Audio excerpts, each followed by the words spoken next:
छठ पूजा की तैयारियां हो रही थी। सीमा भी छठ पूजा का सामान लेकर अभी अभी बाजार से ही आई थी। अरे सारा सामान आ गया, बांस की टोकरी लानी रह गई है। धीरज को फोन कर देती हूँ, रास्ते में से लेते आएंगे। हेलो धीरज, सुनो, रास्ते में आते हुए बांस की टोकरी ले आना। कल सुबह से छठ व्रत प्रारंभ है, हमें घाट पर जाना है। सीमा, तुम्हें क्या हो गया है? तुम्हें कोई कुछ भी कहेगा तो तुम मान लोगी? पता नहीं वो बूढ़ी औरत कौन थी, कहाँ से आई थी। उन्होंने बोला तो तुम ये व्रत रखने लगी। पता भी है कितना कठिन व्रत है ये। 3 दिन भूखे प्यासे घाट पर सुबह शाम पूजा करने कैसे जाओगी? मुझे समझ नहीं आ रहा है, जब पिछले 15 साल से तुम माँ नहीं बन पाई तो अब ये छठ पूजा और व्रत से कैसे माँ बन सकती हो? नहीं धीरज, ऐसी बात नहीं है। छठ मैया ममता की देवी हैं। उनकी पूजा और व्रत करने से सारी मनोकामनाएं पूरी होती हैं। उन बूढ़ी अम्मा ने मुझे ये व्रत बड़े विश्वास के साथ रखने के लिए बोला है। तुम बस वो टोकरी लेते आना। कुछ दिन पहले सीमा को दुर्गा मंदिर के बाहर एक बूढ़ी औरत मिली थी। बेटी कुछ मदद कर दो, 2 दिन बाद मेरी बहू का छठ पूजा का व्रत है और घर में पैसे नहीं है। मेरा बेटा बीमार है, घर में कमाने वाला उसके सिवा कोई नहीं है। अपनी बहू के लिए मैं व्रत का सामान लेने आई थी, पर सामान बहुत महंगा है। मेरे पास इतने पैसे नहीं है कि मैं सारा सामान खरीद सकूं। बस थोड़ी सी मदद कर दो बेटी। अरे माँ जी, ऐसे हाथ मत जोड़िए, रुकिए मैं आपको कुछ पैसे देती हूँ। ये लीजिए, इतने काफी है ना? अरे बेटी, है तो बहुत ज्यादा, इसमें नहीं, सिर्फ थोड़े ही चाहिए। सीमा उन अम्मा को 2000 रुपए दे रही थी। सीमा एक अमीर घर की बहू थी तो उसे पैसों की कोई कमी नहीं थी। वो स्वभाव से बहुत दयालु थी। नहीं बेटी, इतने नहीं चाहिए, बस 500 रुपए ही बहुत हैं। देखना, तुमने मेरी इस कार्य के लिए मदद की है। छठ मैया तुम्हारी हर मनोकामना पूरी करेंगी। बूढ़ी अम्मा की बात सुनकर सीमा उदास हो जाती है। क्या हुआ बेटी, तुम उदास क्यों हो गई? सीमा बूढ़ी अम्मा को अपना दुख बताती है। बेटी, तुम छठ मैया का व्रत रखो, देखना वो तुम्हारी मनोकामना जरूर पूरी करेंगे। छठ व्रत में बहुत शक्ति है। माँ जी, क्या आप मुझे छठ पूजा के व्रत की विधि के विधान बता दोगी?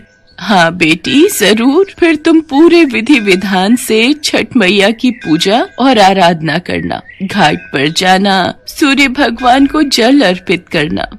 बुढ़िया माँ के कहे अनुसार ही सीमा छठ मैया का व्रत करने जा रही है, इसीलिए उसने धीरज से बांस की टोकरी मंगवाई है। सीमा पूरे विधि विधान से घाट पर जाती है और पूजा करती है। धीरज भी उसके साथ था। धीरज इस व्रत पर कोई विश्वास नहीं कर रहा था। अचानक पूजा करते हुए सीमा पानी में थोड़ा आगे चली जाती है और उसका पैर फिसल जाता है और वो गहरे पानी में डूबने लगती है।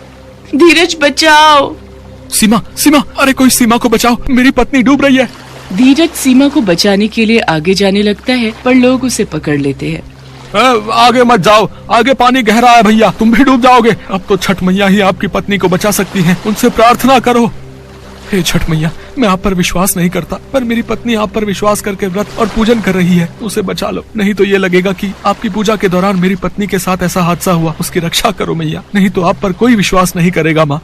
धीरज छठ मैया से प्रार्थना कर रहा था। पानी में डूबते हुए सीमा को लग रहा था कि अब वो नहीं बचेगी। वो गहरे पानी में डूबती जा रही थी। अचानक उसने देखा छठ मैया पानी पर चलती हुई उसके समीप आ रही हैं और उन्होंने उसका हाथ थाम लिया। जैसे ही सीमा को होश आया, वो घाट के किनारे बेहोशी से उठी और उसके आसपास सब लोगों की भीड़ लगी हुई थी। धीरज भी उसके सिर को गोदी में रखकर बैठा हुआ था। सीमा उसे सारी बात बताती है। आज साक्षात छठ मैया ने मेरी रक्षा की, मुझे डूबने से बचाया। मुझे माफ कर दो सीमा, मेरे से गलती हो गई। मैं छठ मैया की शक्ति को नहीं पहचान पाया। आज उनका ये चमत्कार देखकर मैं अपना शीश उनके चरणों में झुकाता हूँ।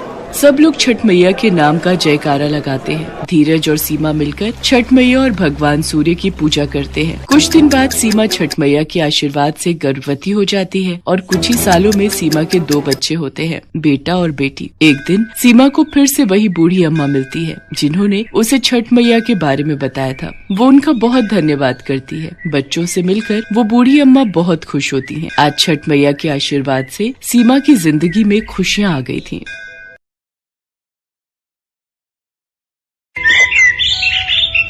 ये माँ जी भी ना हर साल छठ पूजा मनाने यहीं आ जाती हैं और फिर मुझे टोका टाकी करती हैं। अनु बहू, ये ऐसे करो, ये वैसे मत करो। बस उनके उपदेश शुरू हो जाते हैं। अनु, अम्मा गांव में अकेली होती हैं, इसीलिए वो छठ पूजा पर यहाँ आ जाती हैं। उनका भी मन लग जाता है और अगर थोड़ा बहुत बोलें तो सुन लेना, कुछ दिन ही तो रुकते हैं वो भी। उधर राजेश को ट्रैफिक की वजह से स्टेशन पहुंचने में थोड़ी देर हो जाती है। ये लड़का अभी तक हमें लेने क्यों नहीं आया? बैग पकड़े खड़े खड़े घुटने दुख रहे हैं मेरे तो। जरूर अनु ने कोई काम पकड़ा दिया होगा। वैसे भी वो मेरे से 2 कदम आगे ही रहती है। ममता आ जाएगा, अब उसमें उसकी क्या गलती है जो हमारी ट्रेन आधा घंटा पहले पहुंच गई तो। और रास्ते में ट्रैफिक भी तो होता है। लो आ गया हमारा राजेश। पाए लागू बाबूजी, लो मैं सामान गाड़ी के पीछे रख देता हूँ। थोड़ी और देर से आ जाता, क्या हुआ? अम्मा और थोड़ी देर खड़ी रहती। राजेश ममता और किशनलाल को लेकर घर आ जाता है। तभी शिखा और मोहित आ जाते हैं। दादी दादू आप आ गए? दादी आप मुझे कहानी सुनाओगे ना?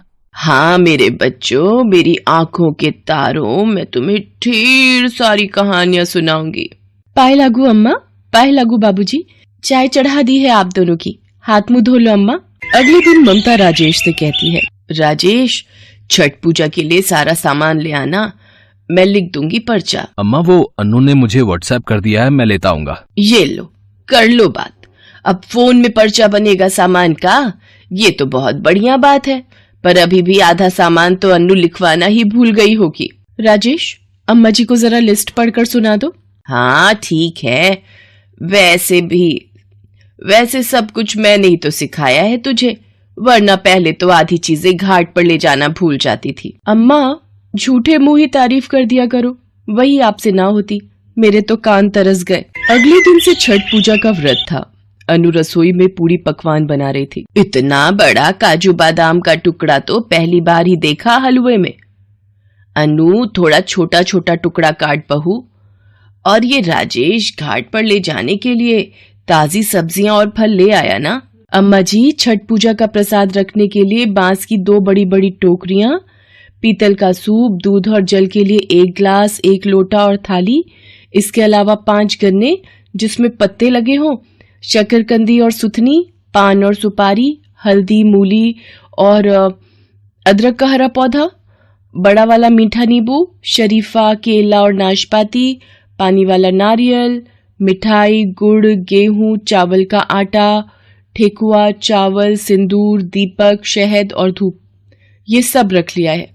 और कुछ रह गया हो तो लिखवा दो अम्मा जी। देखा ममता, हमारी बहू को छठ पूजा की सारी विधि विधान और सामग्री पता है। तुम्हें तो गर्व होना चाहिए, हमारी अन्नू बहू कितनी समझदार है। हाँ हाँ ठीक है, चलो राजेश को बोलो सूर्य भगवान के अर्घ्य के लिए घाट पर जाना है। इसके लिए वो तुम्हारे साथ बांस की टोकरी में पूजा का सामान रखवा देगा। तब तक हम भी तैयार हो जाएंगे। दादी घाट पर तो बहुत मजा आएगा। दादी छठ पूजा क्यों मनाते हैं? बच्चों मान्यता है कि छठ माता सूर्य देवता की बहन है। सूर्य देव की उपासना करने से छठ माई प्रसन्न होती हैं और मन की सभी इच्छाएं पूरी करती हैं। छठ की शुरुआत नहाय खाए से होती है और 4 दिन तक चलने वाले इस त्योहार का समापन उषा अर्घ्य के साथ होता है। छठ पूजा करने से छठी मैया प्रसन्न होती हैं और हमारे घर में खुशहाली आती है। साथ ही साथ भगवान सूर्य को अर्घ्य देने से वो हमें स्वस्थ और तंदुरुस्त रहने का आशीर्वाद प्रदान करते हैं। आया समझ में? जी दादी अब समझ में आया। चलो बच्चों गाड़ी में बैठो, अम्मा अन्नू के साथ आओ, मैं बाबूजी का सामान लेकर साथ आता हूँ, ठीक है? चल अच्छा है, अनु तुझे मेरी दी हुई नई साड़ी तो पसंद आई, वरना मेरी पसंद की साड़ी तू कहाँ पहनती है। अम्मा जी आपने भी तो मेरी पसंद की साड़ी और कानों में झुमके डाले हैं, वैसे मेरी चॉइस तो आपको माननी पड़ेगी। और फिर दोनों सास बहू छठ पूजा के लिए घाट पर जाती हैं। 2 दिन तक अनु और ममता खट्टी मीठी नोकझोंक के बीच छठ पूजा का निर्जला व्रत पूरा कर रही थी। एक शाम, अरे पूर्णिमा आओ आओ, कैसी हो? मैं ठीक हूँ। कल सुबह उषा अर्घ्य के लिए कितने बजे निकलना है, यही पूछने आई थी। सुबह 3 बजे तो निकल ही जाएंगे, वहाँ पहुँचने में समय लग जाता है और भीड़ भी होती है। ये कौन है अनु? पहले कभी नहीं देखा। मेरी सास है, गांव से आई हैं। तभी तो कितना 3rd क्लास ड्रेसअप है इनका, और मठरी गुजिया का आटा गूंदते हुए पूरी साड़ी को आटे में भर रखा है इन्होंने। कितनी गंवार सी है तुम्हारी सास। पूर्णिमा की बात सुनकर ममता अपनी साड़ी को झाड़ने लगती है।